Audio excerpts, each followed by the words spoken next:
नमस्कार मित्रांनो, जय श्री महाकाल. अकराडे गावी आपण सागर फलाने यांच्या प्लॉटवर आलेलो आहे. 29 ऑक्टोबरची त्यांची लागवड होती. आज जवळपास 14 ते 15 महिने या प्लॉटला होत आहे. आपण बघू शकता का त्यांच्या प्लॉटची पुढची स्थिती कशी आहे आणि सेकंड फ्लॅश आपण तिथं घेतो. आपण बघू शकता का आता त्यांचा सेकंड फ्लॅश चालू झालाय.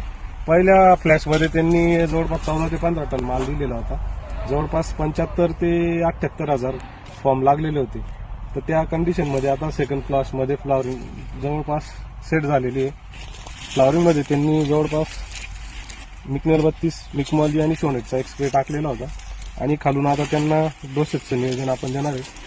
तर अशा पद्धतीची कंडिशन आहे. आज एवढी अशी सेटिंग झालेली आहे एका याच्यावरती.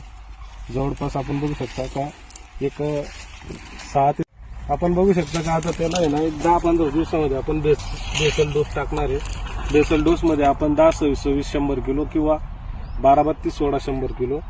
बोरॅकॉल नंबर 11 हे पेरूसाठी असतं 11 नंबर 20 किलो ते, आणि सॅट्राईट जवळपास 80 किलो, पोटॅश 50 किलो आणि फेरस सल्फेट 10 किलो असं एकरी हे प्रमाण आपण देणार आहे. आणि आता परत एक 15 दिवसानंतर फर्म आणि बॅगिंगची अवस्था आलेली आहे. ते 15 दिवसानंतर फर्म आणि बॅगिंग लावणार.